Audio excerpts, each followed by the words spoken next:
You guys completely obliterated the likes on the first video for Green Lantern Gurren Lagann, and thank you for that. So here's part 2. Hey everyone, it's Jeremy from Legacy Comics, and today I will be presenting part 2 of What If Green Lantern Was in Gurren Lagann. Previously I had an Amazon gift card giveaway, and the winner of that is Broadster. Please contact me to claim this prize on either Twitter or Discord if that is possible. Before we start, make sure you hit the like button and subscribe to tell me that you enjoy the content on this channel. And thanks once again to King Fox Kage or the Gurren Lagann guy for the great video idea. There will also be spoilers in this video, so keep that in mind as the video progresses. One last thing, many characters such as Green Lantern will be heavily nerfed to accompany the story. This is necessary to take such liberties with these characters, as their actions can make very large changes in the story and scale overall, making the story completely different. If you didn't watch part 1, go back and watch it and you will get some more context. Or I can do a very rudimentary breakdown of it, which will happen right now. Here it goes. Green Lantern gets pulled into the world of Gurren Lagann, meets Viral, fights Viral, meets Kamina, joins Kamina, then they destroy a gunman shaped as a hot springs resort, and then they meet Viral again, fight him again, Daigunzen comes, and then they fight Daigunzen, Simone creates a pit trap with drills, and they rest for another day, waiting for another big fight to arrive. As the sun begins to rise, Team Gurren prepares for war. They knew that Viral and Daigunzen would have already escaped with necessary repairs, and Liron discovered that Lagann could override Daigunzen and they could use it for their very own. Later on, Simone has started to fall in love with Yoko, but Yoko likes Kamina and Simone finds out about it. And then this all turns into a relatively large plot point as the show progresses. Meanwhile, Green Lantern would have done a little bit of detective work in the meantime. He would have found a very large army nearing the camp. He picks off a few of the approaching gunmen, but there are far too many for him to match. But luckily, another team of humans have also joined the fray. Kamina decides to rename the team Dai Gurren. As evening falls, Hal makes it back to camp and explains the sheer magnitude of an army that the Empire possesses. Team Dai Gurren lays out plans to stop the oncoming gunmen and even steal some of them if they can in the process. The day of battle soon is at hand. Team Dai Gurren nears the artificial pit that was created to trap Daigunzen and these gunmen. Team Dai Gurren then starts throwing boulders at the approaching beastmen. Hal is having a great old time, remarking how this feels like vacation to him. He creates a catapult construct and launches an enormous boulder at the beastmen. The battle seems rather easy until a horde of beastmen and their gunmen stampede through the pit and then straight to close quarter combat. Hal yells, "Never mind," and the team's morale would fall just a little bit as they see Viral leading the charge. Hal would say, "You again," and create a frying pan to knock down Viral's gunmen.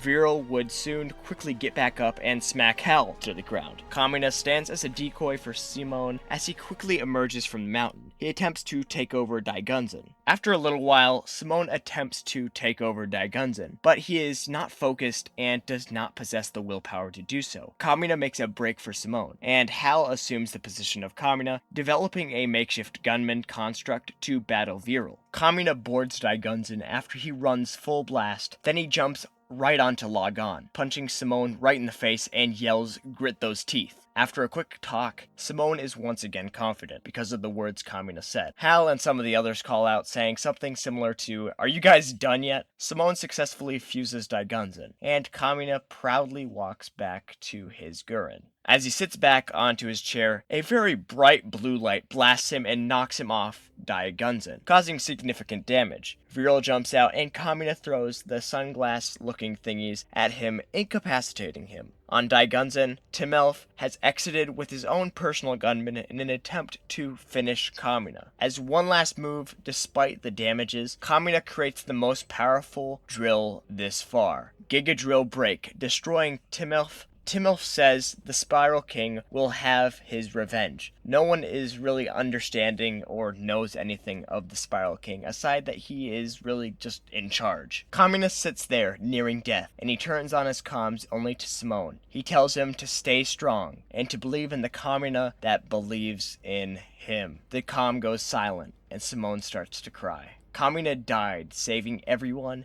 and made the greatest sacrifice. Hal, after protecting the rest of Team Dai Gurren, is over to save Simone, who is now going into shock. Team Dai Gurren captures Daigunzen and regroups. They mourn the loss of Kamina, especially Simone and Yoko. Hal would recall the many lanterns who have sacrificed across the universe, his own friends that have sacrificed themselves. Simone, over the following days, is completely void of happiness, pure depression. Hal tries to inspire him, but nothing works. Rossio attempts to pilot Gurren, but Simone lashes out, partially because Keaton told him that it was all his fault that Kamina died. Hal would have had a discussion with Yoko despite her broken heart. What do we tell the kid? Yoko would just say, he needs time. Another attempt at piloting Lagann with Simone would lead to a very large problem. It simply just wouldn't work. In this process, word has spread to the Empire and to the Spiral King, who then decides that these new enemies need to be disposed of immediately.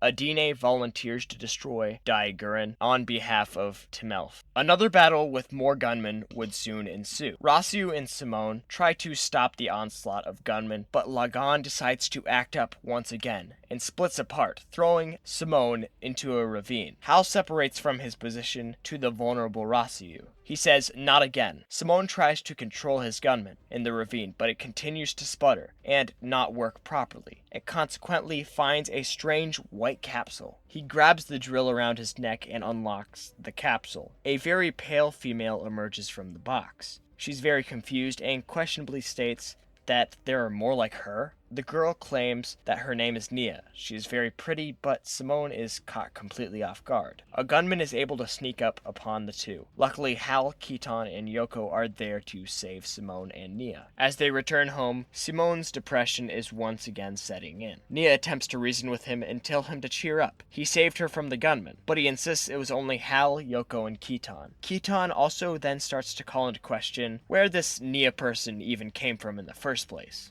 The team has turned Gunson into a ship and is now trying to sail, but Adine catches them and attempts to kill them. But luckily, Nia rushes out and demands her to stop in the name of the Spiral King. She's completely caught off guard, and Hal chuckles and says, that's almost as crazy as the time I learned Bruce Wayne and Batman were the same person. Everyone looks confused, but Hal continues on with life as if nothing just happened. Adine retreats and learns of Nia's banishment, and is now going to kill everyone for Timelf's death. Viral says that he wants to help, but she refuses. On Gunson, Keaton attempts to interrogate Nia, but her knowledge is far too lacking to help them figure out anything.